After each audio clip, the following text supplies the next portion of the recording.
Welcome, friends, to the Someone Gets Me podcast. I am your host, Dianne A, and I am so delighted that you're here. This podcast was created because I believe there is a visionary leader inside each one of us who is waiting to be seen. In each episode of Someone Gets Me, you will hear useful tips from successful visionaries who will share their stories about how being seen has allowed them to take their vision out into the world with action. Hi friends, it's Dianne, and I have a great guest for you today. This is an interview that I promise you will go places not even we will understand. With me today, I have a great gentleman. His name is Paul Zelizer, and you might have heard of him and you might not have. But by the end of this episode, you're going to want to know more about him, I'm certain. I listen to Paul's podcast, Awarepreneurs, all the time. In fact, every Saturday, I binge listen to it, some of the episodes twice. He's got an amazing voice and an amazing mission and has great guests. So I wanted to know more about him, and we have a mutual friend who hooked us up so he could be on the show today with me, and I'm so delighted because there's so many things about Paul's mission that go right along with mine.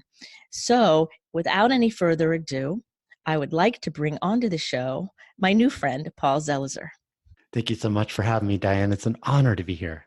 I'm so happy that you're here, and I have so many questions for you. So we're just going to start and go with it. Sounds great.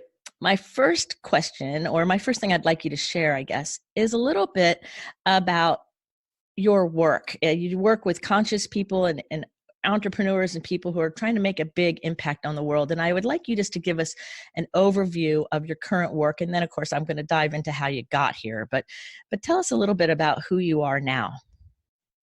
It's a great question, Dianne.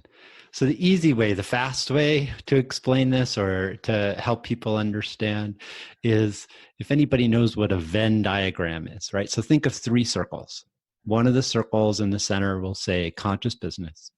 Another circle would say social impact, and another circle in the center would say awareness practices. And a Venn diagram is where circles like that intersect. And in that intersection of conscious business, social impact, and awareness practices, there's an aliveness and a power. Before I did this, I used to work in the nonprofit world and the community mental health world. And I felt like I was putting Band-Aids on things. And I wanted to go where the power is, where the engine is. And business is what's driving the majority of decisions. Money in business is what's driving the majority of decisions on planet Earth. And when I was feeling kind of beat up and burnt out in the community mental health work, while it was very good work, it was sacred work with restorative justice and healing circles and all that beautiful stuff, I felt out of the sort of tables, and I wanted to sync up with the engine and where the horsepower was on planet Earth. So that's 13 years ago I made that decision, and it's just gotten more refined and made a lot of mistakes along the way, but that's what I do these days. Oh, that's amazing. And I love the intersection of where those, I'm drawing the Venn diagram in my head as you're speaking. And the intersection is that place for me where my passion lies, and what the world wants. It's like all is where that enthusiasm is. And so sometimes people have a hard time getting to that spot, or maybe they can sense it, but they're not really sure how to step into it. So would you be willing to share a little bit about your story? Like, when did you start thinking about these kinds of things? How old were you? How did you get here? Because, it's like you're very successful and you just eloquently stated how it is, but I don't think it started just that way. There has to be a journey. And I really think that if people could understand the journey, that we would all have even a deeper appreciation for that power center. Yeah, for anybody who's listening, feeling like, oh gosh, everybody else in the world is on a linear path and mine's nonlinear. Like, here's to all the nonlinear folks. Like, I just see you and celebrate you. So the short version of my story that might help people understand how I got here is in high school, I was really struggling with substance abuse. And I won't bore you with all the details, but just think of a, really smart, very sensitive young man who felt confused about this world that we're living in and trying to navigate it, and turned to substances to try to, stay on the planet, right? To numb and not check out. So, but it started to really not work for me. And a very wise woman, when I was 17 years old, after a particularly significant bender with drugs and alcohol, said to me, Paul, here's the deal. You are wired for poignant experiences. And that goes one of two ways. You can either have a lifetime of addiction and drama and probably die early, or there are these things called like awareness practices. There's a lot of them out there. I don't really care which one you choose, but I hope you find one and cultivate a rich inner life. And if you do, you'll have a life of service and joy and meaning and purpose. It won't always be easy, but you'll really enjoy your life. I hope you choose that path. Wow. At 17, huh? 17. And I heard her because she wasn't trying, like, it wasn't about recruiting me to a brand of spirituality. I mean, this is called somebody, gets me, right? Right. She got me. She wasn't trying to recruit me for a particular path of spirituality or church. She just she had vocabulary, and I think she was wired similarly. And she helped me understand my own nervous system, is the way I talk about it. And I heard her and I said, I think she's right. And I started meditating and going to, it started me on a seeker journey. And, I'm not 17 anymore. I've been on a journey for a while and, I've done all kinds of work and have lived I've lived not an easy, but a blessed life. I live here in New Mexico, and I moved to New Mexico in 1993. And I like to say this place is my biggest teacher. It's not like the most of the United States. Let's just say that. It's people have been living intentionally here for at least 1,000 years. And that makes a difference. I've been incredibly blessed to have the kinds of authentic and humble mentors that I wish more people on planet Earth would have the opportunity to be connected with and learn from in a very personal way. So to understand some of my journey, you just have to understand this place I live. I've been here since 1993. I've lived in New Mexico longer than anywhere else on planet Earth. So it was a wise move for this particular nervous system and how I'm wired and what the values are here.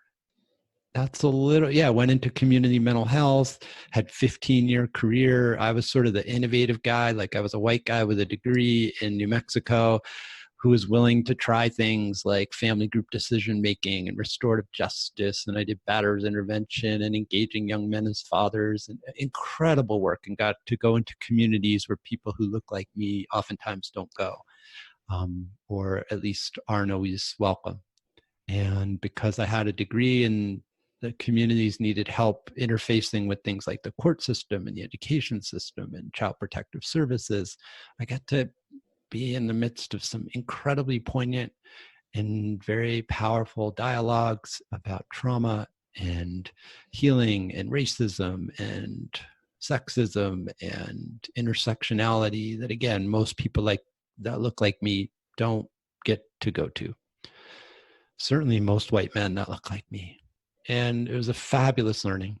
And after 15 years of that, I burned out. I was tired. And like I said, I felt like I was sort of disconnected from the horsepower of what's really creating these ripples that the communities that I was working in were trying to, in some ways, kind of piece things back together. And I wanted to go right where the engine that was driving, where the ripples started, that we were trying to clean up so much, and decided to go into the realm of business and try to bring consciousness and learn about how to do that. It's now 13 years ago.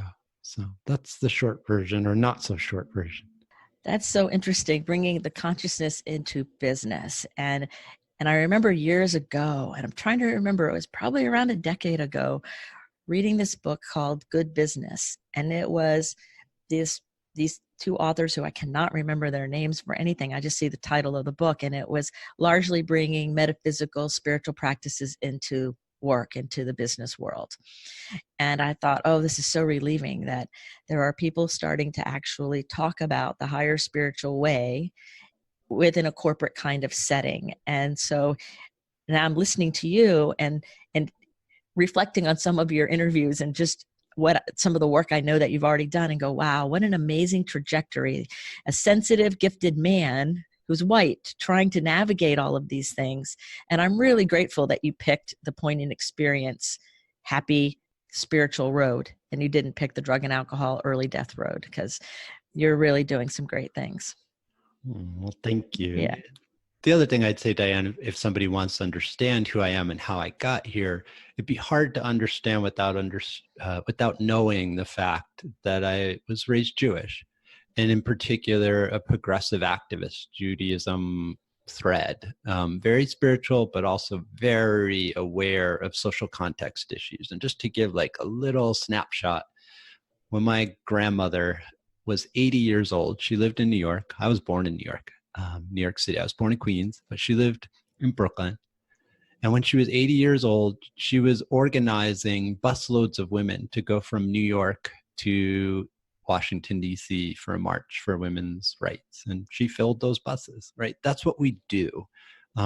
It's in my DNA. And literally, the teachings right now, there's a hashtag that's a movement on planet Earth, and certainly here in the US, which is never again is now. And the idea of never again is a Jewish frame that after the Holocaust, our elders taught us in the more progressive ends of Judaism, that it's our job as the people who survived the Holocaust, the Jews who survived the Holocaust in our tradition, to do our best to fight fascism and hatred, and not just never again for Jews, but never again for anyone. That was our sort of cultural legacy, having had the experience of so many of our ancestors killed and murdered and harmed in the Holocaust. So yes, I am a white man, and that's how the world sees me. But I'm also a Jewish man, and stand on the shoulders of people who, 5,000-year-old tradition that suffered a lot in those 5,000 years, and has said to our young people that it's our job to work for something called tikkun olam in Hebrew, which means the great healing. It's our job. It's why we're on the planet. Yes, you want to love your people. You want to love your kids. You want to enjoy the heck out of life as much as you know how. And there's a sacred obligation to be thinking about tikkun olam. Wow. Yes. I have some good friends of mine. In fact, most of my friends that I consider really close to my heart are Jewish. And it's interesting because when I was first becoming aware of my spirituality years ago, because I was not really exposed to it growing up, and I was in college, I guess. And I remember going to some services and going, I really resonate with them.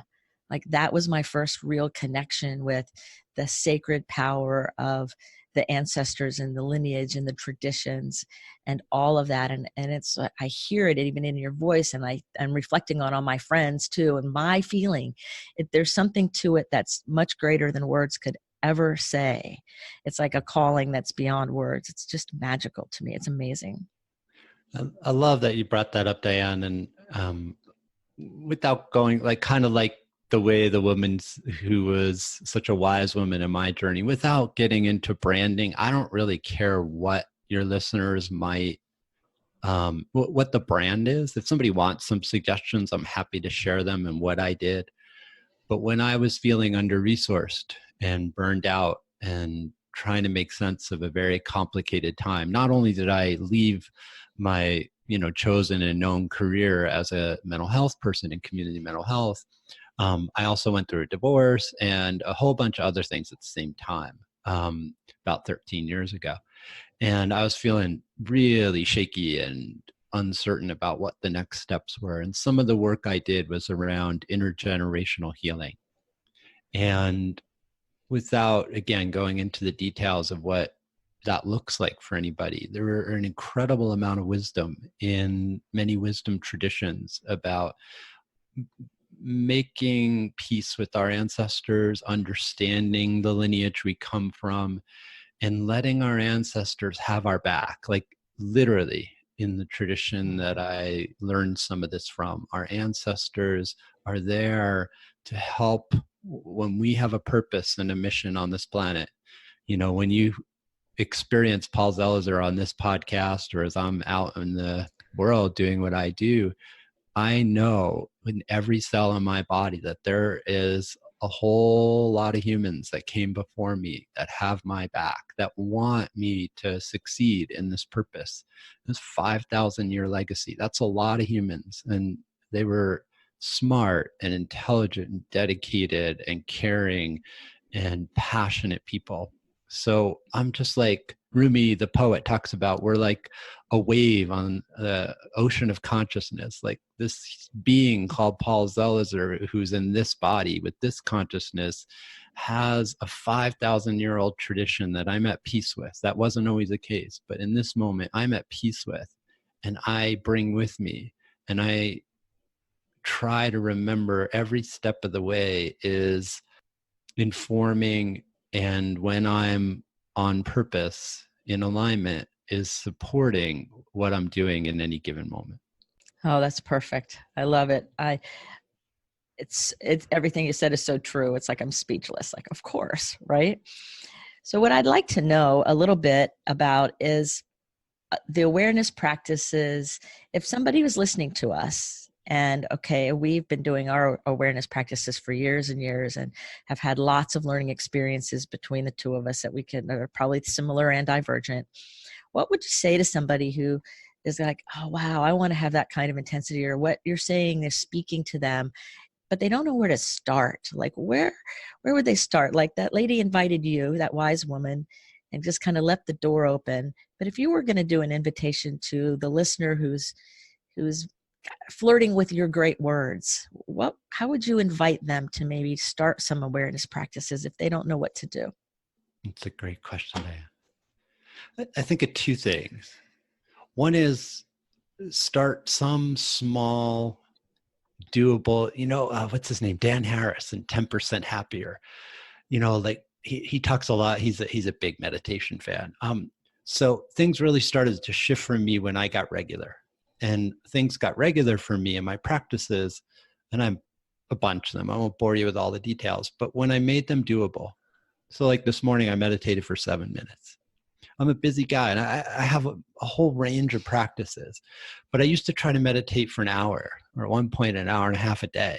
And I just got overwhelmed when I got busy. I couldn't keep it up, right? Like I'm a parent, my daughter now is grown, but I had a young kid at the time. And, I have 2 businesses now, not just one. And I'm trying to do community work, and I have a friendship, just like family and friends, and taking care of your health. Like I watch myself and other people sort of like burden ourselves down with these like incredible expectations. I'm supposed to be creative. I have a guitar sitting in my office here, right?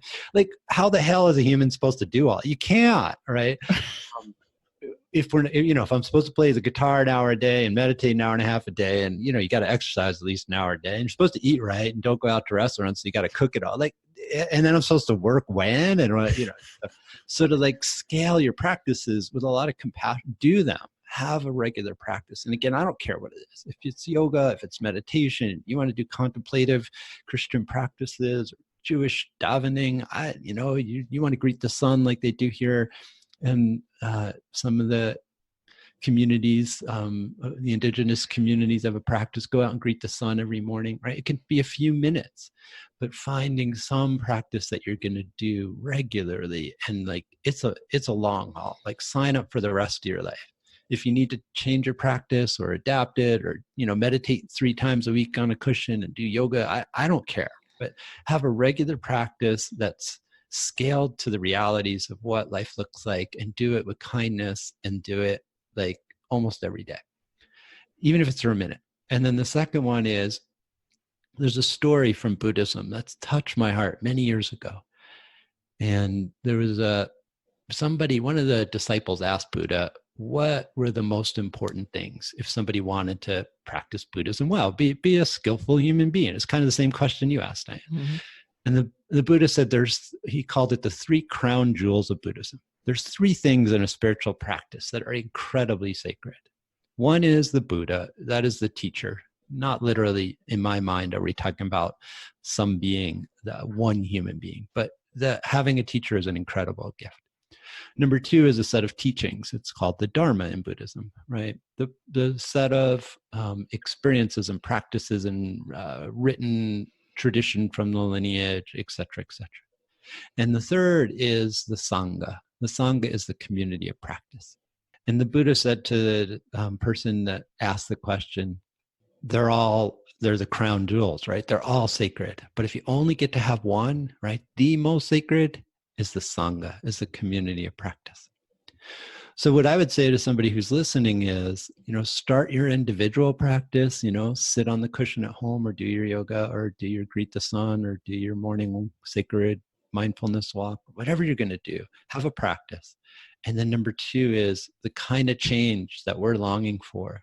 My guess is your listeners are a lot like you and I, Dan. The kind of big changes that, where it feels like we're off track on planet Earth, the only way that's going to shift is in community. There's no one of us, or at least I would say, I have no illusion that I, by myself, am going to, this is a big ocean liner.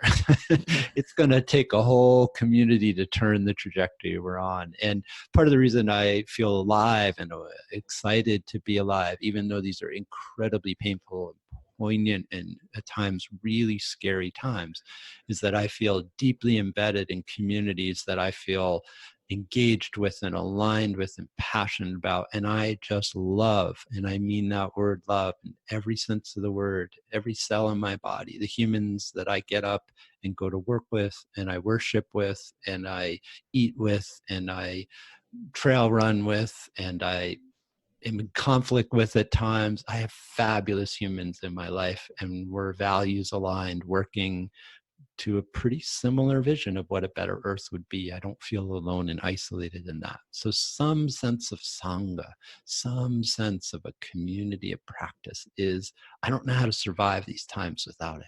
Oh, a Sangha and having a sense of connection is I think it's the most important thing as well. And sometimes people feel really alone and isolated. In fact, I wrote a book called The Loneliness Cure, and it talks about that if we're going to cure loneliness, it's a spiritual practice to be with like-minded connection versus looking outside of ourselves for something that's going to medicate, and it's so vital and so important. And so many listeners to this podcast experience sometimes a sense of loneliness, even when they are like in a community. One gentleman wrote to me and he was saying how his friends and his community, we would call it a Sangha, but the people in his world only could see his, as he put it, geeky intelligence, like he was a computer geeky kind of guy and a really genius in that way.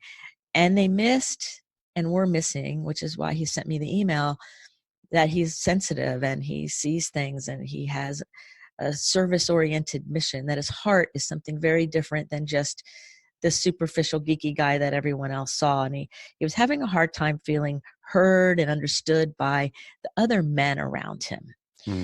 And so he's asking me this question. And of course, I race sailboats with a lot of men, so I can kind of relate a little bit. But what would you say to somebody like that who's like looking to be heard and understood, and just the men in his world currently don't get him? Is there a suggestion or something that maybe you could offer him that would help him, get a little bit more movement for him? That's a great question, Diane. Boy, there's so much I could say. For 7.5 years, I was the executive director of a men's center here in New Mexico. And before that, I trained with a wonderful organization in Massachusetts.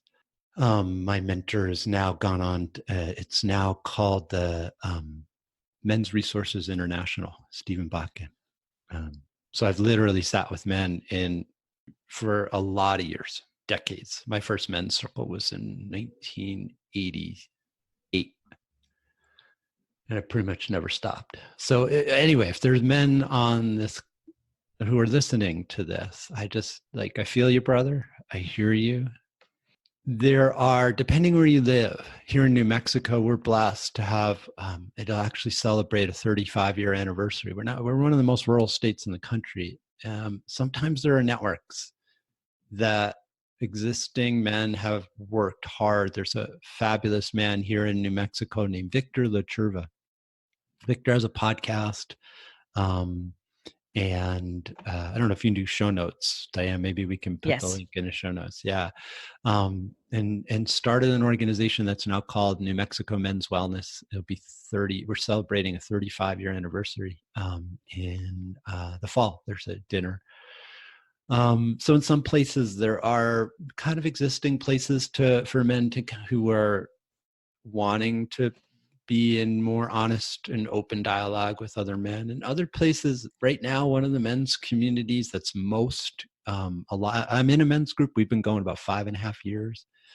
I also have a mastermind buddy for my business who has a similar business to me, but he more focuses on wellness entrepreneurs. I focus on social entrepreneurs and conscious entrepreneurs.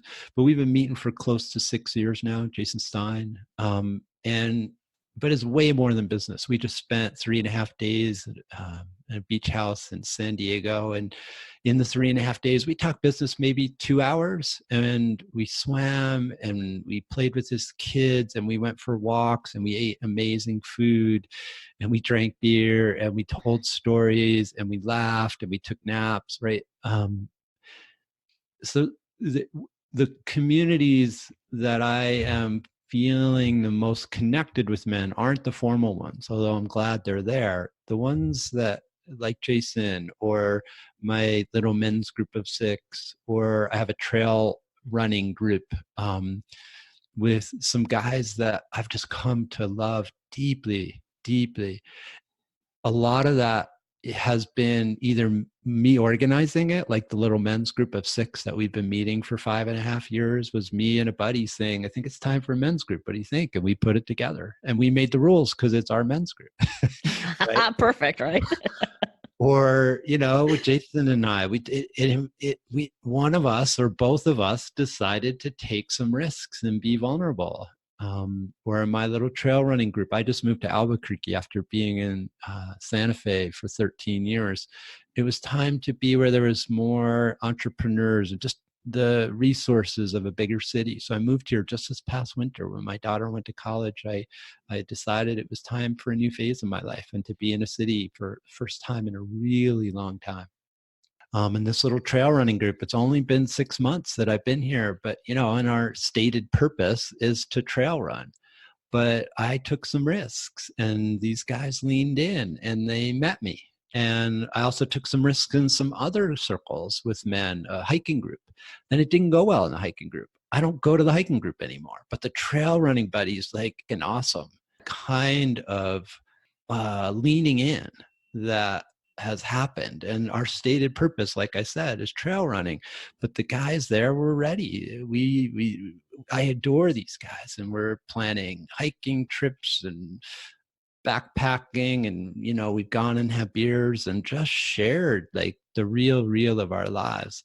But I had to be willing to not overshare, but like consciously be willing to lean in a little bit and see if there was anything there. And some places in my life, the answer I got was no. And those places became de-emphasized in my life. And in some places, there are men who are like, oh, thank God somebody's willing to go there. And those places get prioritized in my life.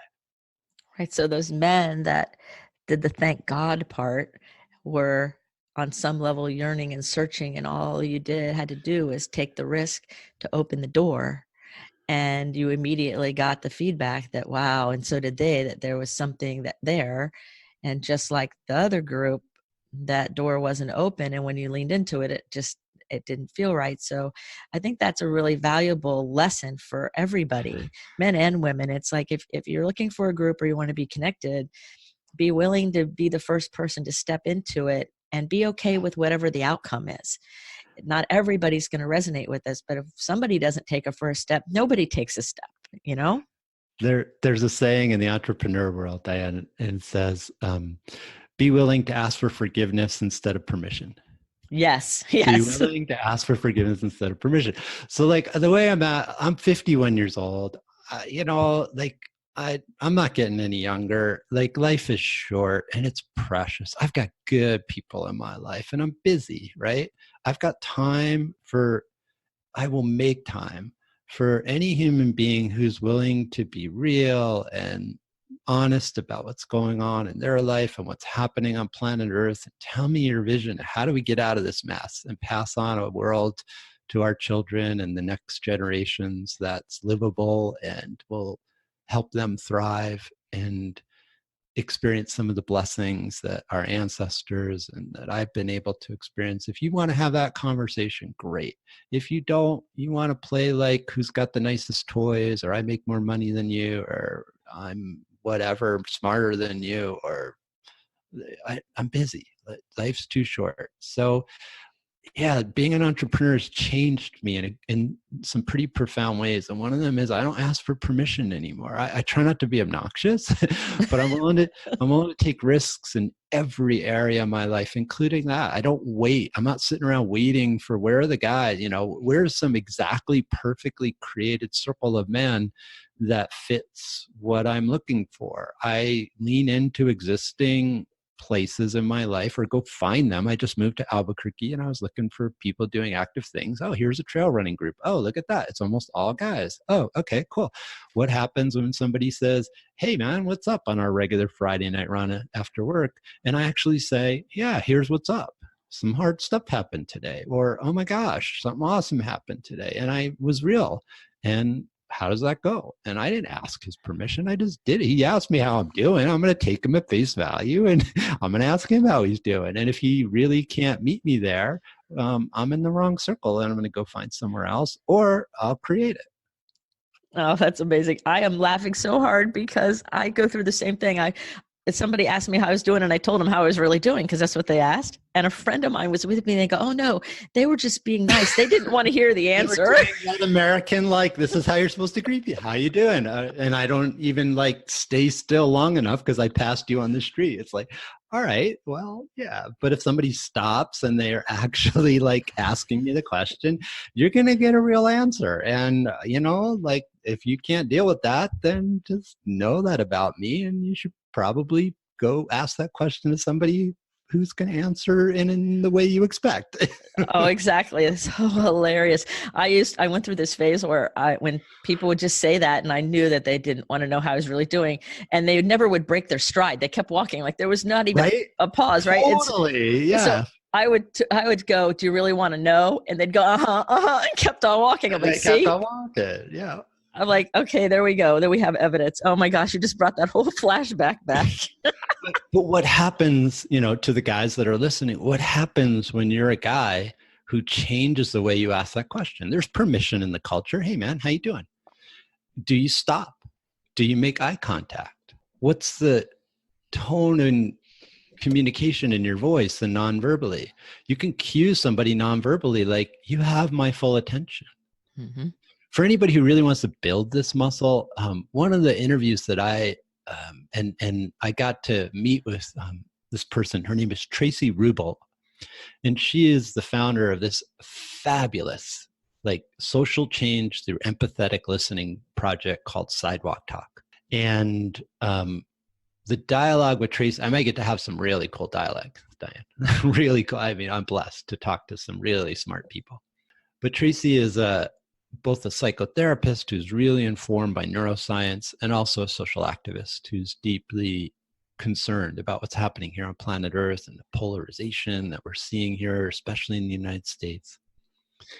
And Tracy and her team at Sidewalk Talk are deeply informed about the neuroscience of listening and what happens when we invite ourselves and train ourselves to listen in a particularly informed and aware kind of way. I won't say any more because they're the geniuses, but if you're that person I want to create a space where other men will lean in and cue that I really am listening, but I don't know how, go check out what they're doing. They are literally world class. I've never seen anything like it, what they're doing. And it's funny because I listened to that episode of your Awarepreneurs podcast where you interviewed her recently, and I think I've told 5 or 6 of my friends about it and sent it to them. I said, you have to hear this interview and what Paul asked them and what this woman says. It was eye-opening. I've listened to it twice already. So it's funny because I could never remember her name. I could remember everything other than her last name. And I just wrote it down again, of course, and I will put a link to your show, that interview, in these show notes for anybody who wants to listen to it, because it was amazing. They are really doing some great things. You are correct on that. It was great. So yeah, if we are waiting around for somebody to meet us in some sort of depth listening kind of way, may just be that the other person is longing for it, but they don't know how. So if I can build that muscle and practice that and learn about it from smart people like Tracy and just others who are really skilled, Brene Brown talks about leading with vulnerability. There's so much out there. A lot of it, women are definitely way ahead of men in this, I would say, but I don't really care what somebody's gender is or what culture they come from. I'm just here to learn. And so if somebody like Tracy has something to teach me, I'm going to go learn it and then practice it with men. And guess what? There's a whole bunch of guys who are so deeply longing for meaningful connection that if I just make the tiniest amount of listening space for them and invite them in, I got more guys in my life than I know what to do with. And that's great. What a wonderful problem to have. Like, how do I meet that? How do I make time for them all? Right. When I hear most guys just starving for connection. Right. It's so true. And it's like that little bit of water you give them, that's that little bit. And it's like, wow. And it's such a relief to know that and to have somebody who can actually hear you and listen and be part of the dialogue. And it's a great invitation for people to keep growing. Like, I have a practice of spending almost an hour every day learning something I know nothing about, whether it's through listening to podcasts or reading or any of the different ways to get the information or to have a different understanding. And it really has paid off for me because I can talk to just about anybody about just about anything a little bit, or at least hear them in a really deep way because of that decision to exercise that muscle, to be a good listener on a deeper level and to share what's really true from my heart and, without all the extra superficial things. And I think it makes a difference. It makes a difference, I know, in my life and my people around me life. But I think that when we're making these kinds of commitment, Paul, wouldn't you say that people who are doing these kinds of commitments really are like changing the trajectory of what's happening on Earth and making things more hopeful? Yeah, I was just thinking as you were talking, Dianne. Yeah, like for your listeners, I didn't know this about you, Dianne, but before we turned on the recording, you said you have 3 podcasts now, right? Or you're starting your 3rd or something like that. Right. And I was thinking about how much, if we let the practice of podcast, at least interview podcasts, not like, let me get behind the mic and tell you all the shit I know, right? That's good too. I've learned a lot from really smart people, but what you're talking about, if you're really in the role of being curious, and you don't have to have a podcast, but I'm just like saying you do this, Dianne. I can tell you, I mean, you're addicted to podcasting and being a host, not because you want to go tell everybody that how awesome you are and how much you know, or like try to make a gazillion dollars by, being the expert on stage. Not that I hope you make a gazillion dollars, Dianne. But there's something about sitting in that role of being the curious, inquisitive, I love to learn, and I'm fascinated by humans who care enough to dedicate their life to learn deeply about a topic area and then ask them about it and amplify it and try to bring really wise, thoughtful, caring, compassionate people who are looking about where we are right now as a human family on this planet and have something to say about that. Is there any more sacred practice than that, Dianne? Maybe one. I don't think so. Yeah. And you're doing it in 3 different domains right now. So listeners, part of the reason, maybe some vocabulary, why you love Dianne's work so much is because in that role of curious listener and bringing forth certain ideas and amplifying it rather than being the person who's saying what the culture tends to value in a more masculine power over kind of way, or the people who grab the mic and do it with a lot of bravado and ego. it's a really humble and yet incredibly powerful way of being in the world to do what you're addicted to doing, Dianne, and I honor you for it. Thank you so much. I am addicted to it more than I realize. And I'm just thinking about my podcasts, and the other one that's live now, that the second one is a guided meditation podcast for visionary leaders, because I wrote a meditation book with daily meditations for visionary leaders with like an application so they can have a focus for their morning routine. And so I now have a guided meditation podcast that goes with it. And then my third one that's just getting ready to launch like in the next few days is called Sailing Legends. And it's because I really believe the legacy of a lot of the yacht racers and sailors just around the world, there is nobody out there preserving the stories. And one morning I was at the yacht club with my brother, and he just started telling a story. He goes, "See that finish line over there?" I go, "Yeah, we've raced there since we were children." And he goes, "Well, I was 9 the first time I crossed that with this person and that person." He reminisced on the entire story. And I sat there and I looked in the club, and there were many of my friends and now their children and grandchildren. And I'm like, no one's preserving the stories. And we have to preserve the stories. That's what it is. And so the third podcast is being launched, and I took the big risk this morning. I had the art designed, and I've prayed about it, and I've thought about it, and I'm like, do I really want to take it on? Is it really, like, how does this fit into my bigger picture? All of those things. And then this morning, I just did it this morning where I put it on social media. Any sailors want to be interviewed? And it's like, my phone's blowing up. And part of me wasn't really sure it was going to matter to them like it does me. And I'm finding it does. And so I'm really glad I took that risk, and I'm going to do it. I'm committed to it. And that there is something in it that people are already seeing, even though it's not even really live yet completely. It's just kind of being born now. And it means a lot to me to be able to be in that place, to see the vision and see where that place of connection is, and then offer it to people in a way that they didn't even know was possible. Like, I don't think anyone even thought of doing a podcast and having people tell their stories about sailing specifically. Racing sailboats is the second most dangerous sport in the world. There's a lot to it. And so I love the listening. You're right. I think I am addicted to it, Paul. Thanks for that. Hi, my name's Dianne, and I'm addicted to empathetic listening. Right, exactly. I can imagine a lot worse things to be addicted to, Dianne. Okay, well, very good. So now we have that established. But it's true. I'm listening to it. I'm like, whoa, yeah, that really is what my heart is saying. That's the truth of it, no matter what the outside part looks like. So I'd like to talk a little bit about, I want to talk a little bit about Awarepreneurs. Then I also want to talk about your work with the leaders that you work with, because it's like you have two different things going on, and they're both like amazing. I know that the Awarepreneurs podcast has helped change my life, from the interviews you've had, and also from just the kind of thoughtful content.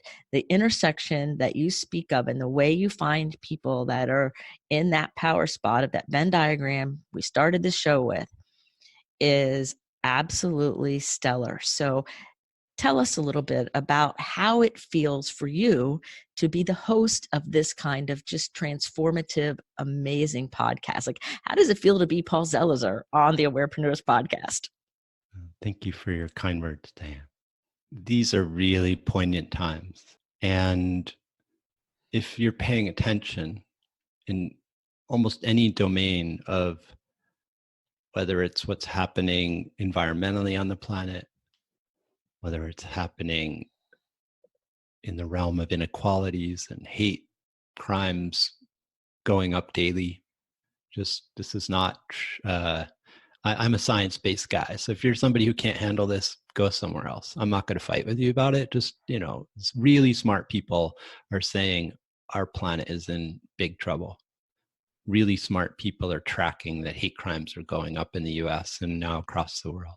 Really smart people are tracking what are happening to women, and reading things like here in New Mexico that Native women are being abused and murdered at a 10x rate. We've got major things going on this planet, and I'm not wired to ignore it. I don't think we can ignore it without harm to ourselves. And I don't think we can create the kind of communities that we want to pass on to our children without being willing to witness what's happening literally on the ground, in the ground, of the ground that we walk on every day.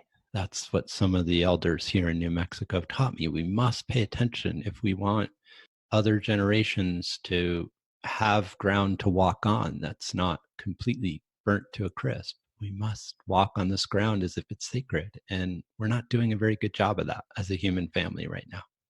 To be able to have conversations with people where that's not in question, we're not fighting about, is climate change for real? Are women being harmed by certain policies and unconscious biases? Is there inequality that's affecting people of color's lives in profound ways? I'm not interested in fighting, but I am interested in acknowledging, and I'm deeply interested in the conversations about what does it look like to change, to turn the ocean liner in some of these very profound and complex ways. I would go insane, and I don't mean that like jokingly. I mean, literally, I would go insane, or I would harm myself, or I would be off in the realm of addictions. I'm not somebody who can pretend that these things aren't happening. I'm not wired that way. I'm not, it's not my tradition. I have a 5,000-year-old tradition that's telling me I'm asked and charged with going into the hard conversations of our times, just like the Jewish leaders who went into hard conversations of their times. And I would be disrespecting and disavowing the tradition I come from to not go there. And I would have to harm myself or somehow numb myself or literally just take myself off the planet if I wasn't doing that in some way. So when I get to wake up in the morning and work with an individual leader who has a social impact, conscious business, when I get to turn on the podcast mic and have these kinds of conversations, Dianne, when I open up Facebook, and pretty much one of the few things I do on Facebook these days is go to the Awarepreneurs community of 315 now entrepreneurs who are willing to go to those hard places and support each other. I'm grateful. I feel alive. I feel on purpose. I feel like, well, it's a mess out there, but at least I'm doing my best. I can look my daughter in the eye, and any other young person, born or as yet unborn, and say, in these incredibly poignant times, this is what I was doing. This is how I'm living my life. These are the conversations. This is how I earned my money. This is how I spent my time. And I can feel in integrity and in alignment that I'm literally doing the best I know how to do. And I can also take down time and rest and live a good life in a time that feels very chaotic and very there's a lot to be scared about. And I am scared of, will we turn the ship? I don't know.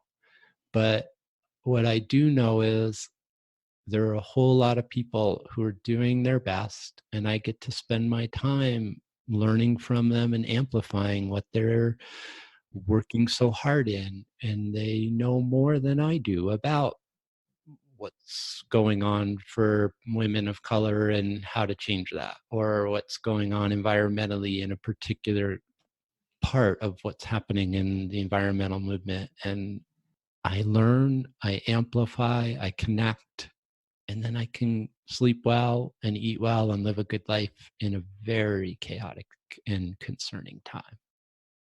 That's what it's like to be me. That's that antidote, to the chaos, is that inner connection and that inner calm, and knowing that we're doing the very best we can to amplify it. That's beautifully said. I'm even more inspired now. I love it.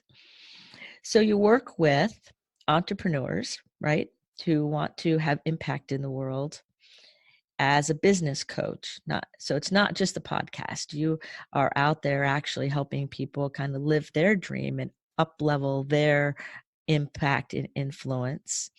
And so tell us a little bit about how you work with people. Like if somebody's listening to you right now and they're moved, which I would think everyone would be, I know I am, and somebody says, "Wow, I want to step into that part of me that's stuck, or that part of me that I don't know what to do with. This guy might be able to help me with some of the how questions, or what do I do next?" How would somebody work with you? What's it look like? Thanks for that question, Diane. They're very related, but I basically have two businesses. So I work one-on-one and in small groups with entrepreneurs who have in this intersection, right? Conscious business, awareness practices, and social impact. And that's through paulzelizer.com.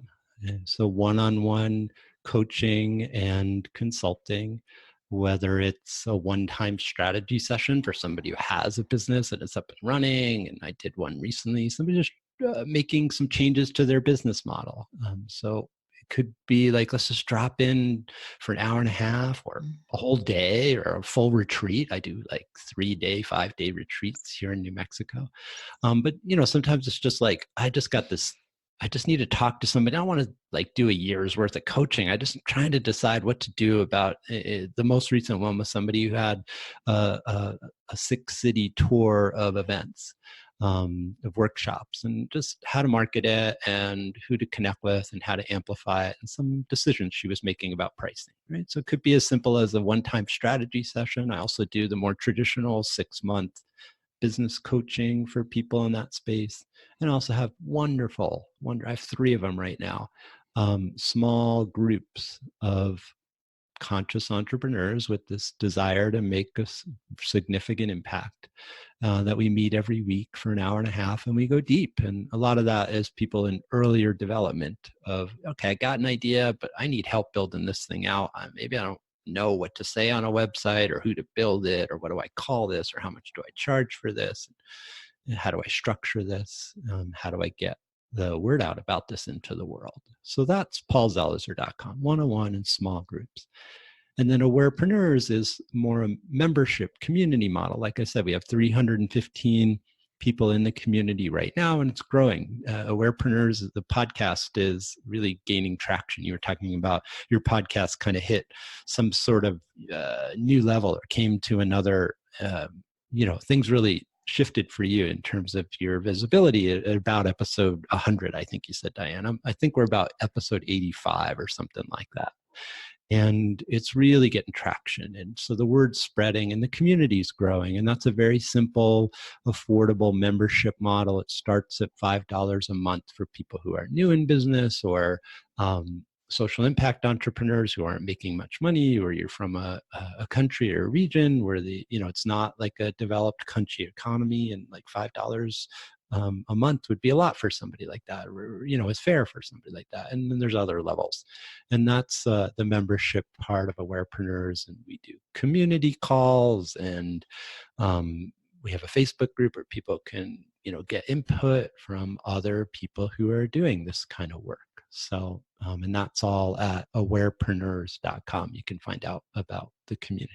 Oh, that's wonderful. So you have all these amazing choices for people to check out. And of course, I will make sure that your both websites, for paulzelizer.com and awarepreneurs.com, are in the show notes, along with all of the ways to follow you on social media and contact. I love the things that you post. And so even if you don't reach out to Paul and you're not really sure if you want to listen to, work with him or whatever, check out the community, but definitely follow him on social media, because Paul offers some just amazing things. And sometimes I'll open it up and I'll see something you've written, Paul, or something you've shared, and I'm like, oh, like somebody gets me. Like my podcast is someone gets me, and I feel gotten when I just hear those kinds of things from you. So I invite all of you to make sure you follow Paul, and all of this will be in the show notes for you, along with the links that we've mentioned.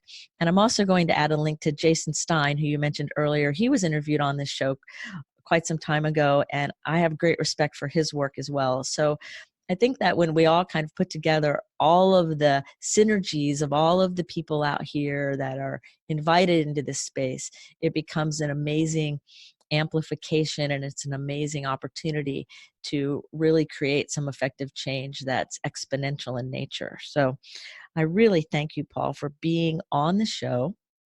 And I have one final question for you. It's got to be a hard one. You told me you're going to ask me really hard questions. People always say, Dianne, you ask questions I've never been asked before. And I'm like, I'm just asking the curious, cool questions of the cool people. I love your questions. I'm just teasing you. I just think it's fun. I think we're going to have to do a second episode because I have more questions and I'm trying to be conscious of your time. And so here's my last question for this episode. How's that? Sounds great. That is, if we were going to put a billboard up that the whole world would see that has a message on it from you, what would be on that billboard? Oh, goodness. Sound bites. Sound bites are so hard. I don't know, Diane. I guess it would be something like, the only way I know how to change the world is through deep dialogue. That's beautiful. And then we could have your website right under it. Sure. For more information. Or send them to Tracy Rubel or send them to Diane. Right. I don't care.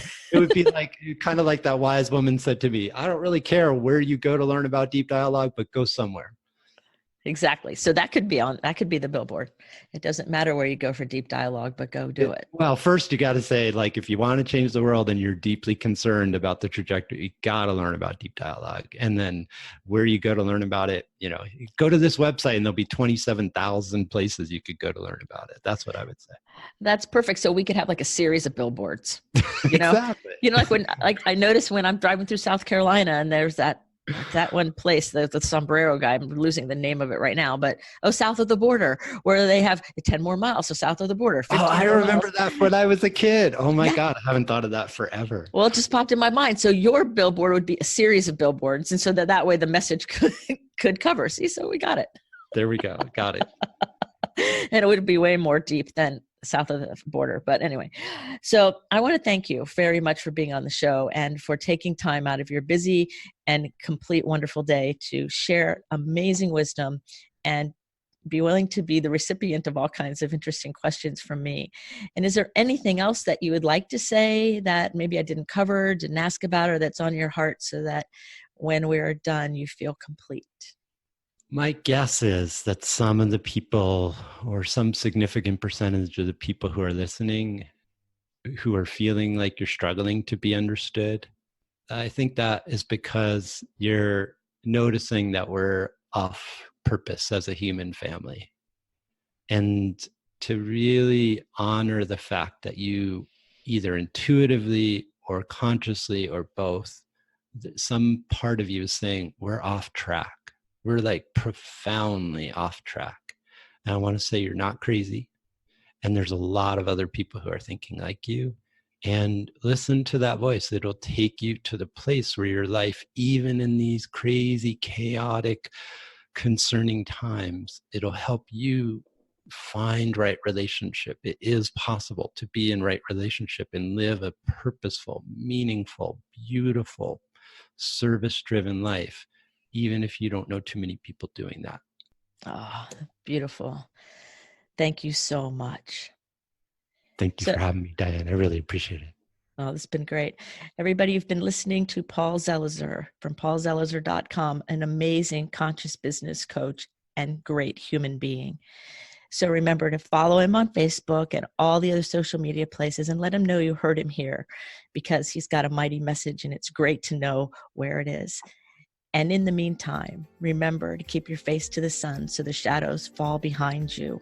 You're a rock star and you're here on purpose with a purpose. So go out there and let your light shine.